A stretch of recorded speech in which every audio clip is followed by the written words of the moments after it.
Dan selengkapnya terkait ekspor buah-buahan tahunan tanah air serta posisi Indonesia di pasar global akan dijelaskan oleh rekan kami Rian Antono. Silakan Rian.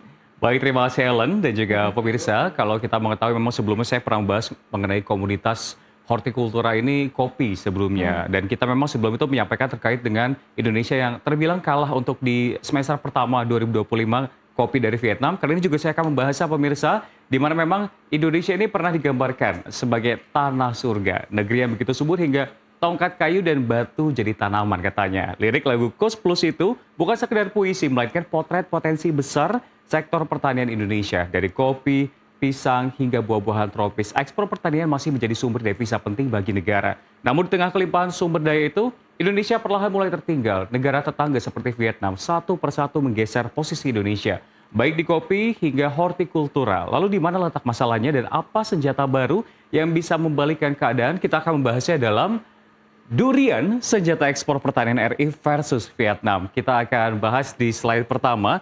Kita akan mengulas terlebih dahulu pemirsa beberapa data-data yang bisa kami sampaikan, di mana ini merupakan nilai ekspor komoditas pertanian terbesar selama tahun 2024, di mana data dari BPS ini menunjukkan bahwa total nilai ekspor produk pertanian mencapai 5,71 miliar dolar Amerika Serikat atau sekitar 93,47 triliun rupiah. Ekspor pertanian pun menjadi salah satu komoditas penting yang menyumbang devisa ke negara.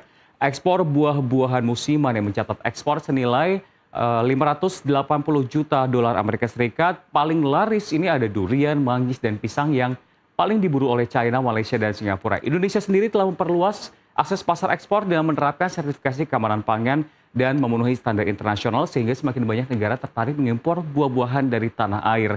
Dan kita akan lihat seperti apa di sini pemirsa angkanya. Di sini ada karet alam senilai 469.000 dolar Amerika Serikat nilainya untuk ekspor komoditas pertanian terbesar RI di 2024. Ada di biji kakao juga di 80,6 ribu, tembakau 104,2 ribu, lada putih 123,1 ribu. Ada juga bisa melihat pemirsa di sini deretan angkanya, lada hitam, cengkeh, tanaman obat, tanaman tahunan lainnya, buah-buahan, dan juga penyumbang terbesar di sini ada kopi senilai 1,6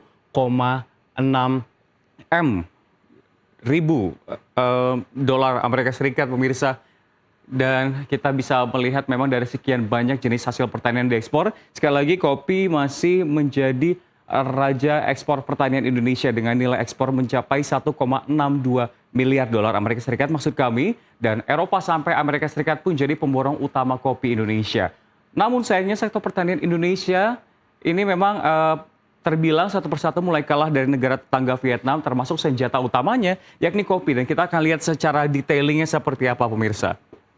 Jika di 2024 Indonesia unggul, namun kita akan mengacu terhadap data tahun 2025 tepatnya di semester pertama dari Januari hingga Agustus. Di mana ini adalah pemetaan untuk Indonesia dan juga Vietnam. Namun sebelumnya kita akan summary terlebih dahulu jika dari total ekspor pertanian di Indonesia 2024, kopi menjadi kontributor terbesar mencapai 1,62 miliar dolar Amerika Serikat. Namun saat negara lain melaju kencang, Indonesia masih tertinggal. Vietnam kini menjadi raja baru ekspor kopi dunia.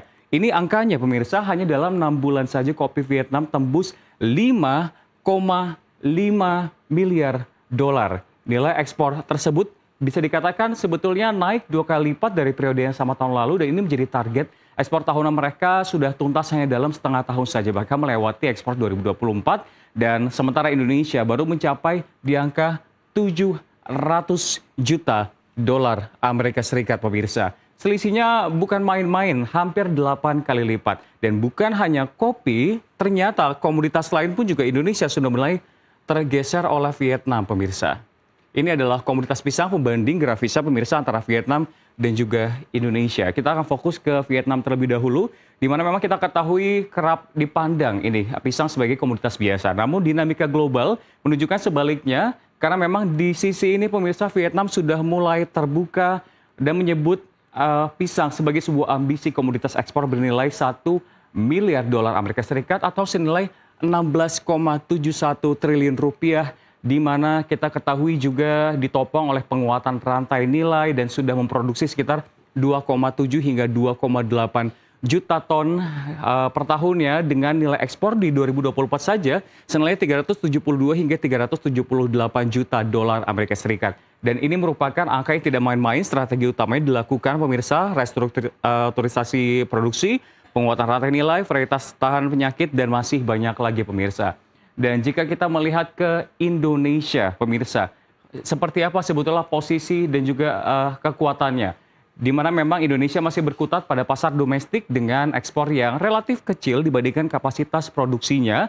Karena menurut BPS sendiri, kita melihat ini adalah angka-angkanya selama 5 tahun terakhir secara konsisten memang dari 2019 ini 7,28 juta ton, hingga di 2023 9,33 juta ton.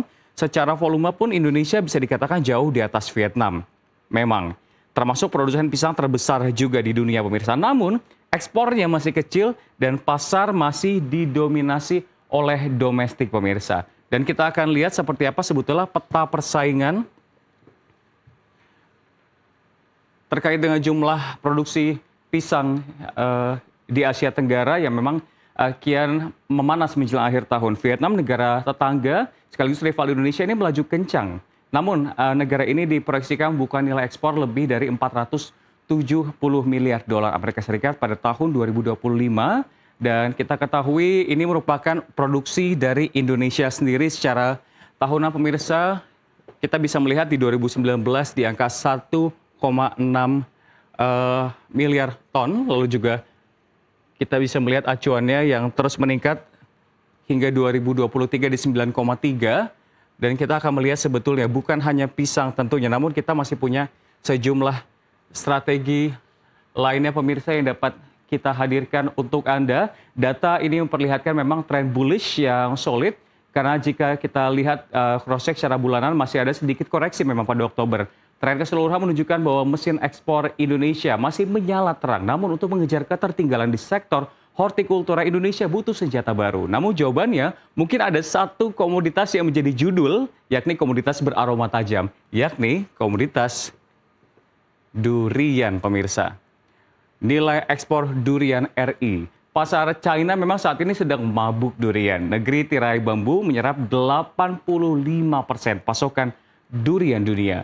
Nilai impornya mencapai hampir 7 miliar dolar Amerika Serikat. Dan Indonesia sebenarnya punya modal besar. Produksi durian nasional mencapai 2 juta ton per tahun. Dan data ini menunjukkan ekspor durian Indonesia mulai bangkit dari hanya 181 ribu dolar pada 2022. Ini nilainya melejit pemirsa. Kita akan lihat seperti apa. Saksikan sendiri pemirsa besarannya untuk produksi, ditambah lagi China memang seperti yang kami sampaikan, ini mampu terus menyerap durian-durian yang ada di dunia. Sehingga ke depannya sebetulnya ini bisa menjadi sebuah strategi diplomasi untuk menjadi kunci. Dan ekspor durian beku dan olahan ditopang logistik yang efisien Vietnam di hortikultura. Dan kita ketahui pemirsa, sebagai penutup kita harapkan memang beberapa industri-industri dan juga komoditas ini bisa mengejar ketertinggalan Indonesia dari Vietnam, bukan yang memang terjadi dalam semalam saja. Ini adalah sebuah strategi jangka panjang yang jika dibangun dengan konsistensi, hilirisasi, dan orientasi ekspor, Indonesia sebenarnya tak kekurangan modal. Produksi yang melimpah tadi seperti kita ketahui, pasar yang besar, dan keunggulan alam yang tak tertandingi. Yang masih kurang adalah arah dan keberanian menjadikan komoditas pertanian sebagai senjata ekonomi strategis. Ya, Ellen, bagaimana tanggapan Anda? Betul sekali, potensinya harus dimanfaatkan dengan baik ya, tentunya karena ternyata buah-buahan ini tidak hanya bermanfaat untuk kesehatan tubuh, tapi juga kesehatan ekonomi kita yang kita harapkan bisa lebih maksimal lagi ke depannya. Terima kasih Rian untuk penjelasan yang begitu lengkap dan pastinya bermanfaat untuk pemirsa di rumah.